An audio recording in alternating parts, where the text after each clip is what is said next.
This is Candid Conversations with Dr. Mayfield, a podcast that resources families and friends with tools to have important conversations about mental and emotional health. This show is sponsored by Mayfield Counseling Centers, helping you find clarity, hope, and purpose. Here's your host, Trever Shirin. Thank you for joining us on Candid Conversations with Dr. Mayfield. I'm Trever Shirin, and as always, I'm joined by Dr. Mayfield. What's up? Today we're talking about some of the motivation behind social media, especially with young people, which I think would include me. You're getting close to being out of that. I mean, you're, 27 this year? No. 26. 25. You're going to be 26, though. I'll be 26. Okay. Yeah. In just a few weeks from this I think episode. I'm trying to make myself feel less old. You're always going to be 12 years older than me, no matter how hard you try. That sucks. Just how time works. Okay. Well, so I guess that does include you, just because of if we follow YouTube or some of your age group of what they're doing. Right. I mean, my age group and, between you and I, as far as age, are some of the original YouTubers. Right.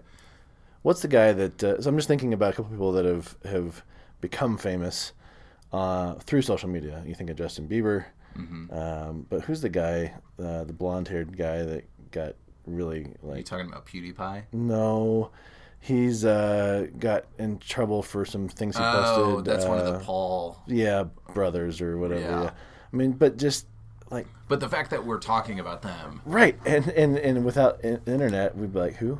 Yeah. Or without social media. Without Vine, which was this really short online platform where you would post a 6-second video, there are a lot of really well-known faces that came out of Vine, and it was just because they were funny, they were entertaining, they came up with things that were really clever, and it was this really fast rise to influence, whereas I think, and we talked about this last week, of the internet kind of speeds up processes. Right. In some ways takes the work out of it.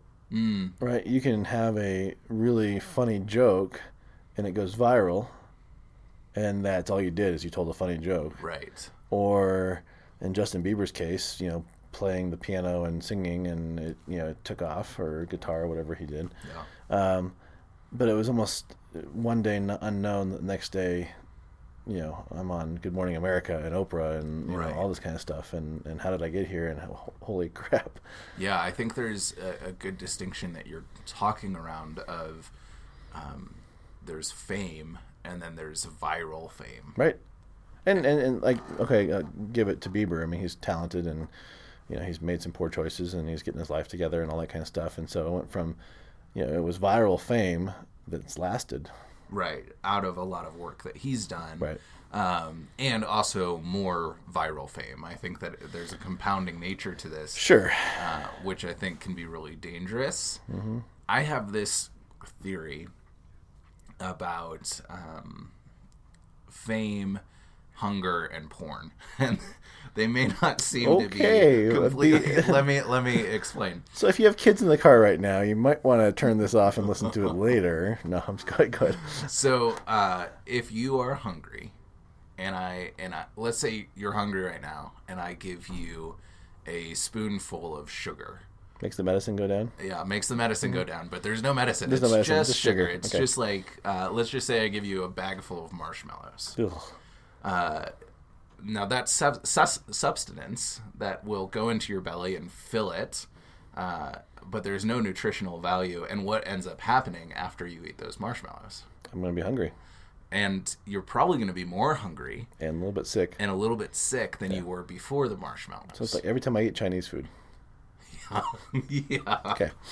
And I think there's a lot that's been written about, like, in Porn is the New Drug is a campaign that does some really excellent work. And there's a concept that porn is temporarily fulfilling a core need that we have, this hunger. And it comes in and it says, like the sugar, you're going to be great, like this is who you are, and everything's fine, you're seen, whatever. And then afterwards you feel just crummy. Worse than you did before. Right. It's that 30-second feel good for... Totally. Yeah. I think the same is true about fame, in that I think we all want to be famous, whether we deny it or not, because what is at the heart of fame is being seen and known and loved. And being okay in our idiosyncrasies and our quirks. Yes. And what ends up happening is fame comes in like porn or sugar, and it feeds that for a short time. And I think this is that 15 minutes of fame concept. Yep. Those 15 minutes, you're seen, you're known, people want to know more about you. A lot of people want to know about you. And then once the 15 minutes are over, you realize that nobody actually cared about you. Well, I know, there's people that I know in this world that have some level of fame. I'm not saying Hollywood type fame, right? But they're speakers, they're authors, they're well known.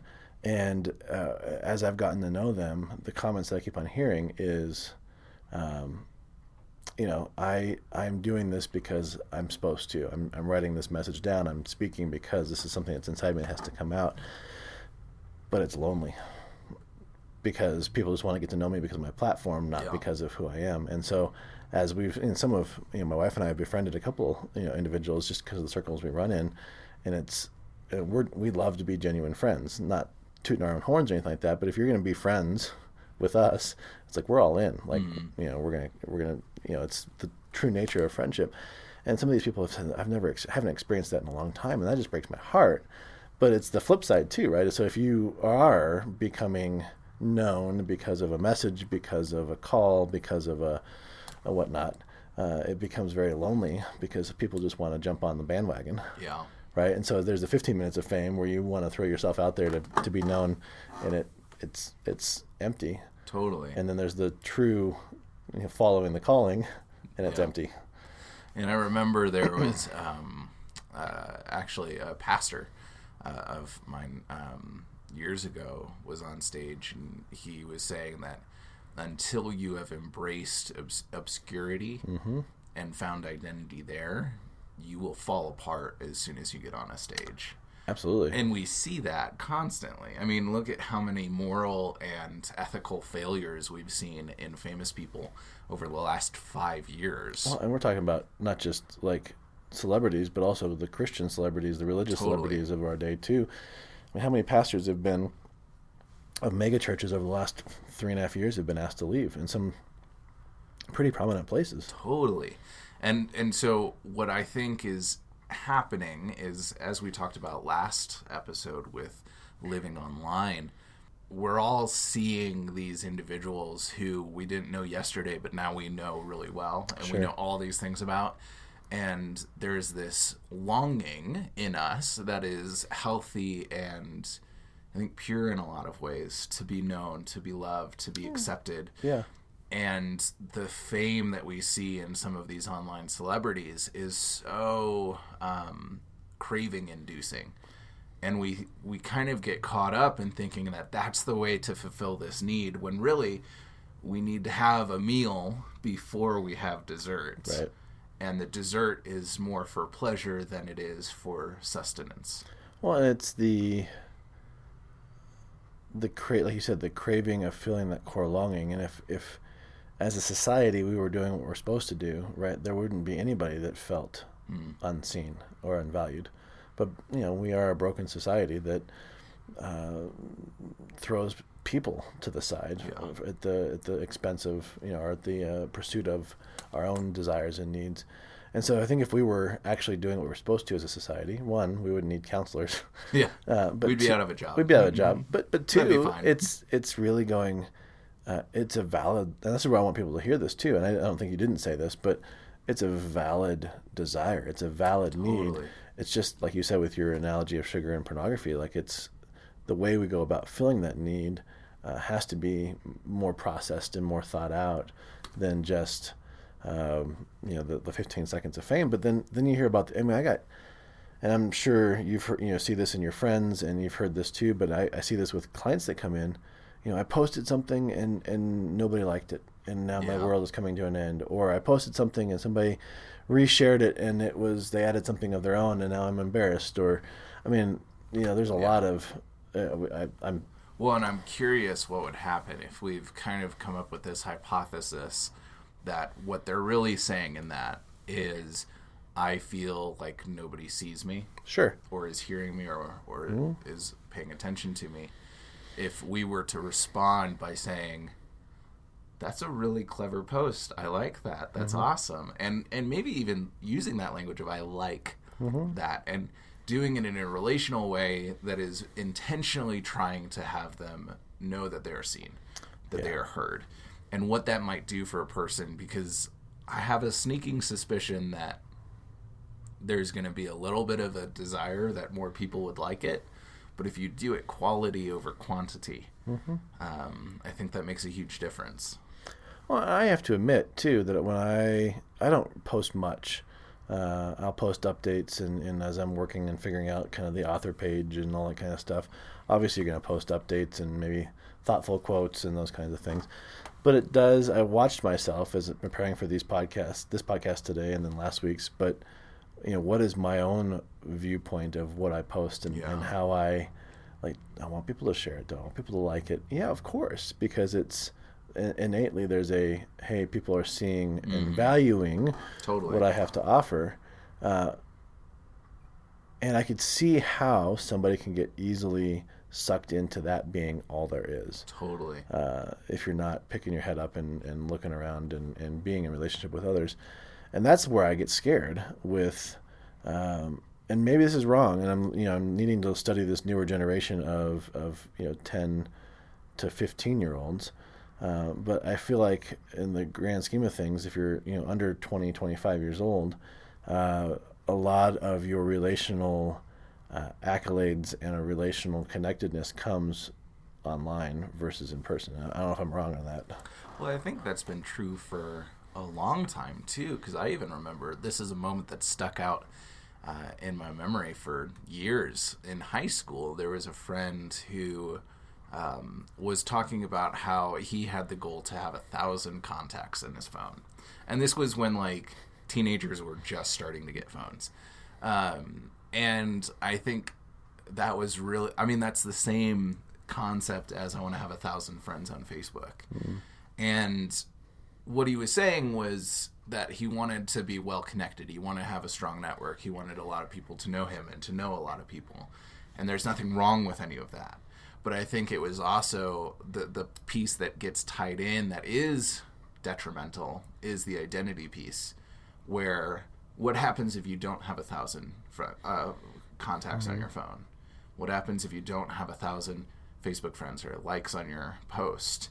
What does that say about you? And if the answer is nothing, then I think we're in a healthier place. Yeah, if my world's falling apart and as you hear kids say all the time, they don't use this as I really want to die, but I want to kill myself. It's, it can be serious or it can be just a statement, but if that's the case, then we have an issue. Right, because you're setting up your identity on something that is sugar. It's not real. It's not lasting. You add water to sugar and it melts away.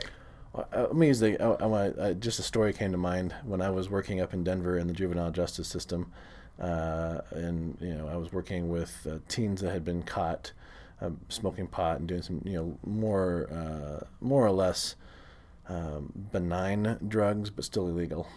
And I remember this one kid came in and he couldn't focus in the group. They had to do a 24 to 26 week group. Was fidgety. And so I decided one day to do kind of a nutritional questionnaire to find out kind of what my group, how they were eating and how they were sleeping and that kind of stuff. And I guess his caregivers were, MIA or whatever, missing, and or just not there. They were there but not there type of thing.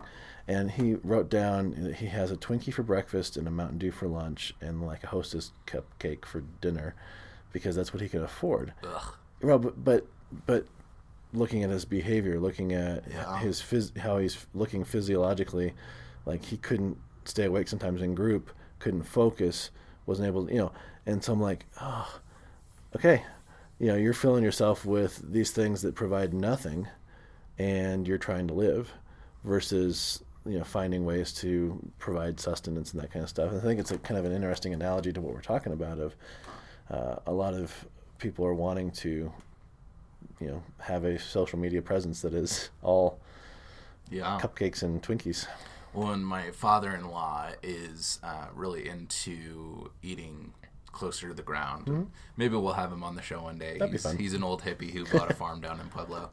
But he's constantly talking about how, like, we probably shouldn't be eating as much dairy as we're eating. We probably shouldn't be eating as much sugar as we're eating, or like all of these things that are just a part of every meal that we eat. That when you think about it, it's like, yeah, we probably shouldn't be eating as much as this as we are. And I think that's kind of where we are with social media, is it's kind of just mixed into the meal of social media, this desire and this expectancy or anticipation that maybe this is the post, maybe this is the video, maybe this is the day.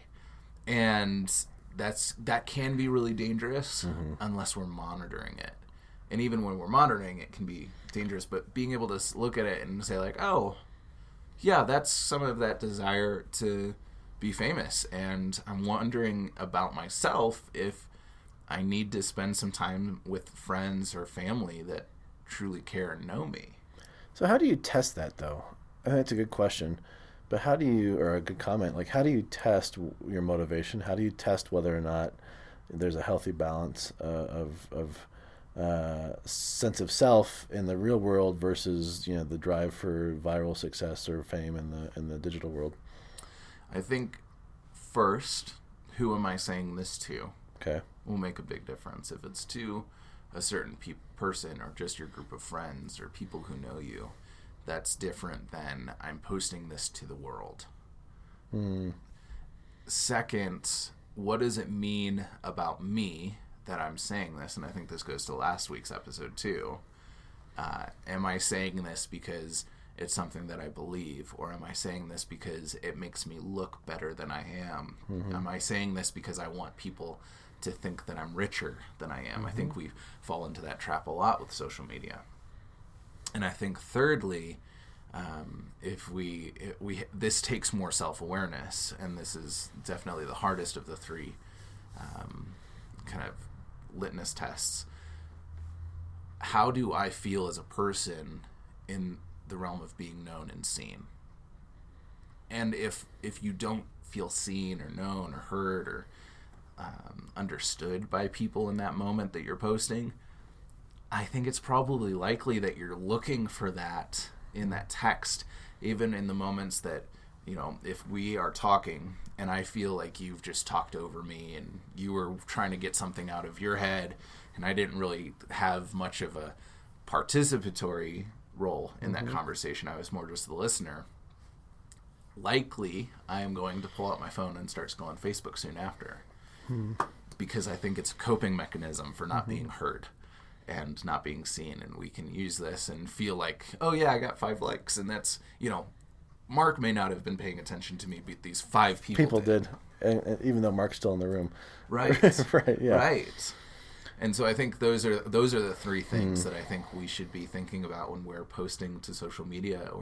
And I go through that too with praying for superpowers when I post videos, of really being conscious of, am I saying this to be famous, or am I saying this because I think it's important to say? Right. Am I saying this because it's true to who I am and Totally. what matters to me versus what the response I get? Which is still, as I say that, it baffles me, just the popularity of social media. I'm putting this out into the ethos, something that's important to me. And 30 years ago, that was such a weird concept, that why would you post a thought out into cyberspace? For what's the purpose, right? Yeah. But I think there's the positives of it. It allows us to be more expressive, more creative, connected. There's such a beauty to the connectedness that we have through Facebook. Take and leave everything else, but the fact that I can still stay up to date with some of my family, extended family, all right, that friends, I wouldn't have been able to without that. Overseas or down south or up north or wherever, right? Yeah, It replaces the letter and the postage stamp. And, Yeah. But it just, I think you're right. Why are we posting it? What's the importance behind it? And I think it's, I don't want our listeners to hear that we're not dissing social media. We're not dissing the platform. I think it's it's far more beneficial than it is detrimental, as long as we understand how to use it and why we're using it. And it's not going away. No, and it's just gonna. It's not like by us saying like, "Oh, that's awful," like stop doing that because this is why you're doing it. This is gonna make it change. Well, I could be totally wrong on the statistics. I'm not going to give the statistic that's in my head, but I'm just thinking there's a stat out there that technology doubles every certain amount of time. It's almost like every couple months, or it's every 6. Yeah, well, I think what you're talking about, I've heard it too, that the internet doubles in data every year. Or if something it's similar to that. a couple months to a year, something like that. But It's growing rapidly. Well, right, and this then our aptitude for technology. I mean, thinking about what's coming, AI.